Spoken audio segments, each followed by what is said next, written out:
नोएडा में श्रमिकों का वेतन बढ़ाने को लेकर हो रहे प्रदर्शन में किसी भी प्रकार की अनहोनी को रोकने के लिए पुलिस पूरी मुस्तैदी दिखा रही है।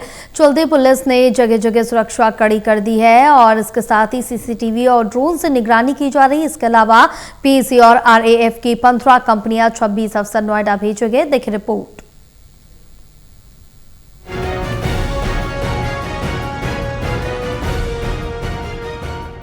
नोएडा फेज 2 में पुलिस की कड़ी निगरानी के बीच ट्रैफिक अब सामान्य है। बता दें कि बीते सोमवार को वेतन बढ़ोतरी की मांग को लेकर फैक्ट्री मजदूरों का विरोध प्रदर्शन हिंसक हो गया था। इस दौरान पुलिस के एसयूवी सहित कई वाहनों में आग लगा दी गई थी। सार्वजनिक संपत्ति को नुकसान पहुंचाया गया था। नोएडा के औद्योगिक क्षेत्रों में पत्थरबाजी की खबरें भी सामने आई, जिसके चलते ट्रैफिक पूरी तरह से ठप हो गया था, जिसके चलते पुलिस ने सुरक्षा सख्त की और अराजक तत्वों को खदेड़ते हुए प्रभावित क्षेत्रों को खाली कराया गया। गौतम बुद्ध नगर की पुलिस कमिश्नर लक्ष्मी सिंह का कहना है कि नोएडा में सेक्टर 83 पर 42,000 से ज्यादा मजदूर सड़कों पर उतर आए। सिर्फ 2 जगहों पर ही विरोध प्रदर्शन हिंसक हुआ, जहां पुलिस ने हालात पर काबू पाने के लिए बहुत कम बल का इस्तेमाल किया। बाकी सभी जगहों पर बातचीत और तालमेल के जरिए शांतिपूर्ण तरीके से भीड़ को हटाया गया। उन्होंने आगे ये भी बताया कि जांच के दौरान ये पाया गया कि एक गुट न सिर्फ राज्य में बल्कि बाहर भी सक्रिय है। जहां भी इस तरह की अशांति होती है वहां वो अपनी मौजूदगी दर्ज कराता है। हम ऐसे तत्वों से सख्ती से निपटेंगे और अफवाहों को फैलने नहीं देंगे।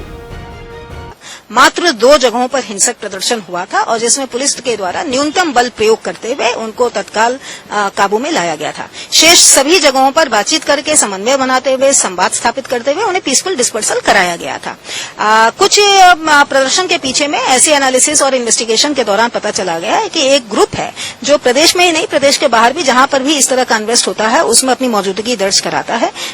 पिछले कुछ दिनों में 3-4 दिनों के अंदर ही 50 से अधिक ऐसे सोशल मीडिया अकाउंट्स बने हैं, जिनमें से कुछ बॉट अकाउंट हैं, जिनमें जेनरिक कमेंट्स पड़े हैं। लेकिन ये सभी अकाउंट्स ये दिखाता है कि एक षड्यंत्र है जिसके माध्यम से स्थितियों को बिगाड़ने के लिए और श्रमिकों को भड़काने और उन्हें र्यूमर मॉन्गरिंग करके उनको उकसाने का काम कर रहा है। ऐसे एलिमेंट्स को हमने कुछ आइडेंटिफाई किया है, कुछ के खिलाफ कार्रवाई बाकी है।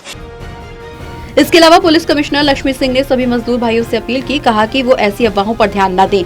आपके 5 में से 4 मांगे पहले ही मान ली गई हैं, लागू भी कर दी गई हैं। बची हुई एक मांग के लिए सरकार ने एक उच्च स्तरीय समिति भेजी है, जिनमें सभी संबंधित पक्षों के साथ विस्तार से बैठक की गई और अपनी सिफारिशें सौंप दी गई हैं। सरकार आपकी समस्याओं को हल करने के लिए प्रतिबद्ध है। इस दिशा में पहले ही कदम उठा चुके हैं। आपकी 5 में से 4 डिमांड्स को मानते हुए तत्काल लागू कराया गया था। एक के लिए हाई पावर कमेटी कल सरकार के द्वारा यहां पर भेजी गई है, जिसने कल लंबी बृहद बैठक करके और सभी स्टेक होल्डर्स के संग बात करके अपनी कुछ रिकमेंडेशन सरकार को दी हैं। आज 11:30 बजे उनके द्वारा ये अनाउंसमेंट्स किए जाएंगे। सरकार आपकी समस्या को निपटाने के लिए प्रतिबद्ध है और इस दिशा में कदम उठा चुकी है। इसकी पहल को देखते हुए मेरी सभी श्रमिक भाइयों से अपील रहेगी कि अपने अपने काम पर लौटें। जनपद गौतम बुद्ध नगर एक पीसफुल डिस्ट्रिक्ट है और यहाँ पे बहुत सारी इंडस्ट्रीज काम करती हैं। आप अगर पुलिस और प्रशासन का सहयोग देंगे तो आने वाले दिनों में और भी इंडस्ट्रीज यहाँ पर आएंगी और आपका रोजगार अच्छा उन्नति करेगा।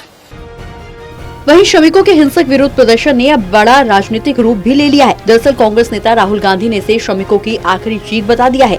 उन्होंने एक्स पर लिखा, नोएडा की सड़कों पर जो कुछ भी हुआ वो इस देश के मजदूरों की आखिरी चीख थी।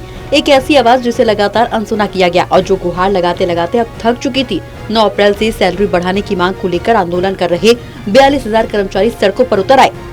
बहरहाल नोएडा के कई क्षेत्रों में यातायात सामान्य रखने के प्रयास किए गए। प्रशासन ने कामगारों से बातचीत कर मुद्दों का समाधान निकालने का आश्वासन दिया है।